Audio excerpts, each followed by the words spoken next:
Hi, I'm Daniel Sturridge, and you're watching Redmen TV. Okay, let's move on to top 3 players of pre-season. I want you each to present 3 players who you think have been Liverpool star performers and a little bit of why. Okay. I think James Milner, because of what he's done for the players around him. I think he was brilliant, as you said before, for Jordan Henderson and freeing him up. And just how effortlessly he fit into the side. Yeah.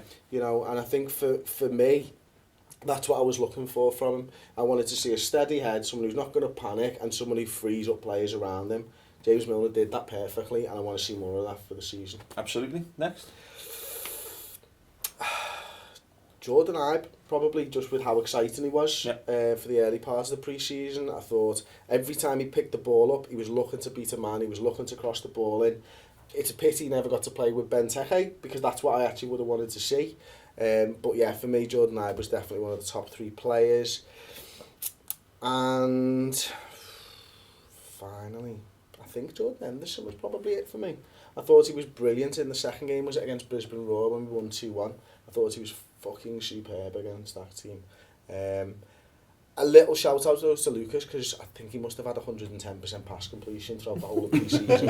He was just fucking brilliant. Well, His did you see passing that was crisp, the Swindon game? I think I tweeted about it. He played 2 worldy through balls over the top, and then probably gave the ball away in front of the back 4, straight after it. But yeah, a decent little show for Lucas. Aubrey, do you want to put 3 forward? Yeah, it's interesting, isn't it? Because I did read the agenda when you give us the chance to in the gap. No, and you naturally gravitate to new signings because you kind of know what those older players do. So my list is new signings, even though I completely agree with Henderson and Ibe. I missed Adam Lallana. He was fucking superb.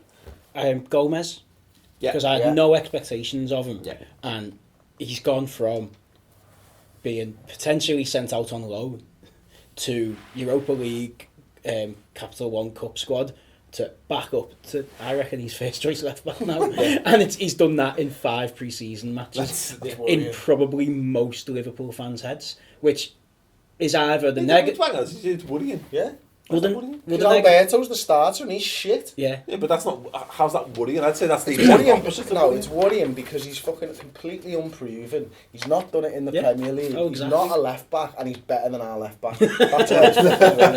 Yeah. No, it either shows the fact that we've got a very distinct lack of competition in that left back area, or maybe we've got good competition in young players. And to be fair, I don't know. Moreno was only came back to fitness after 3 of those games. Yeah. We've seen Moreno for a year. Oh, no. But the point is that Joe Gomez was given 5 games to impress, and he has done. Yeah. It'd be interesting to see if Alberto Moreno had come into pre-season fit, whether we'd have seen any difference in him. I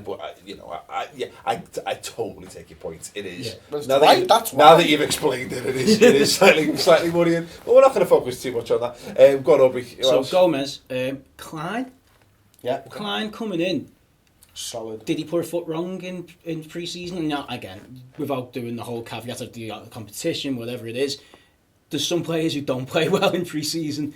He looks like he's been there for ages. It's possibly helped by the fact that we're buying him from.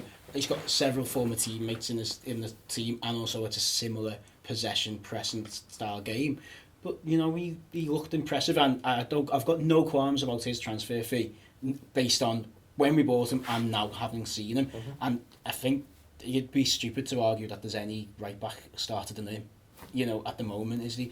So I think he looked really good. And then just Milner, for everything you said about him, he came in, he's a consummate professional, he looks steady Eddie there, and he's basically allowing other players who are, let's not forget, we've got a really young squad, and there's players there who play a lot of football but who are still really young. Yeah. Henderson to be commanding that midfield and to be our captain is a young midfielder and captain. So Milner's come in and basically give him that platform to actually go on and express himself a bit better. Yeah, no, absolutely. They've all been said, but I think Joe Gomez was the standout for me, and standout because of exactly what you're saying.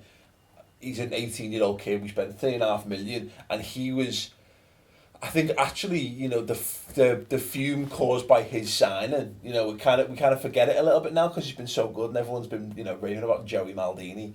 But it's everyone was going, oh, what the fuck are we spending money on no mark kids we've never heard of before from England? He's a load of things. Look how comfortable. He's received the ball in left back and he's just Cruyffed the right winger and ran down the wing with it. Oh, okay, sounds great. Yeah, he's better than Alberto Moreno. I think he's been absolutely fantastic because that was one of the big topics we were talking about. We were looking at that squad at the start of pre-season. We started the first game with Andre Wisdom left back and Joe Gomez right back, and he was fine. And the fact that Andre Wisdom, who's now 21, 22, yeah, and we've all got very, very high hopes for him. The fact that he's looked at the two of them and gone, sorry, Andre, it's another season on loan for you, mate. And kept Gomez in, I think, is a massive testament to the kid. And he just looks so comfortable, so composed. And I think, he's not a left back, but some of Liverpool's best left backs haven't been left backs, and we've got a great history of making players like that into very, very effective options for them. Obviously, you want Moreno just to come good and be a left-footed left back because we've paid money. He's clearly got something about him, but if it works, John Flanagan probably was our best left back option in a team that finished second in the league. We won a treble with Jamie Carragher at left back. You know what I mean? So there's definitely there's a case to be made for it. He does have to prove himself, but as I say, given the sample that we've watched from him, when I think it's easy to say without doing exactly what Rob said, the caveat of the quality of opposition, but we're judging everyone, and he hasn't looked out of place at all, has he? He's looked better than most. Exactly. So and I think that can't not be an encouraging thing. If you take the double negative line. He should be, like, the Wisdom example is a good example because he's 22, but the age, he should be Kent, Chilwell, Teixeira, that bracket. He should be coming on and getting 15 minutes in one match, and you go, oh, did we see enough of him? Is he alright? And he's nice starting all the matches and looking as good as the players on the pitch. Absolutely, no, I'm well impressed with Joe Gomez so far. Absolutely, James Milner. Look, the guy has scored goals and made goals, which is exactly what you need from a player like that. And they were both going to be doubts over what he was going to bring, because he hasn't scored a lot of goals and he hasn't got loads of assists at Man City. And he said he looked like a bit of a bits and pieces player, but he just looks boss. He looks really good. I think I'm not surprised by that, because I did say when we signed him, I think every Liverpool fan's going to fucking love James Milner when we see him play for us, because of just that heart and desire that he brings. But in pre-season, you're dead right. We've seen him play in an advanced midfield role, and he dictates the attacking play. We've seen him play in a centre midfield that has allowed Jordan Henderson to play further forward, and we've seen a shorter glimpse of him anchoring the midfield as well, which allows Coutinho and Henderson to be in the mid. So, for a free transfer, absolutely sensational. And the last one is again Jordan. I think, and it was a topic I wanted to come on to. We'll come on to this in a minute, talking about how he's softened the blow of Sterling's departure. But Jordan Ibe there, I think it's telling how much football he's played in pre-season, because Lazar Markovic probably should have got more of a look in just to get him more game time. But Jordan Ibe, nah mate, look, he's like, right wing's my position, and he's exactly what you're saying about the other players. He should still be like we're seeing great little glimpses of Ibe. He's going to be a bit part player this season. His performances in pre-season, I think he's done enough to win himself a starting place in the Premier League. I'd agree with that. I think, I definitely agree with that. I think he's come back early for pre-season training for a start. He's done work on the shooting with Alex Inglethorpe. He said all the right things in the press. And he's come in and he's backed everything he said up in the press. Pens, he's backed everything up that he said he was going to do, and he's backed it up on the pitch so far. He's come in. Markovic had an impressive game actually in the first game for pre-season, and since then he's almost a forgotten man.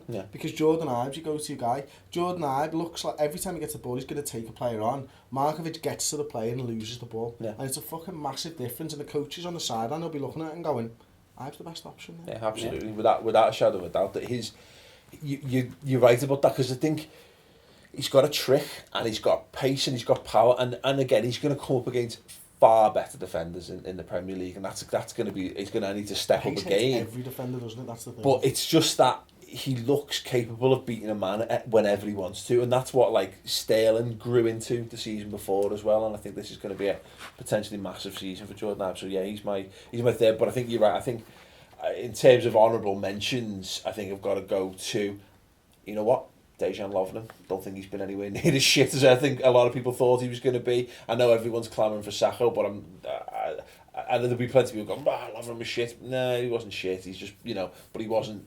Yeah, it wasn't like royalty, but then again, missed a load of headers. But we've not played against. Again, he's not come up against anything to showcase, I guess, what he does. Like, but I think you're right. I think Lucas Leiva, Adam Lallana, absolutely. I think we've seen a proper pre-season under his belt. I think he's nailed on as well to start the season. I think he's been good. I think there's more to come from him still.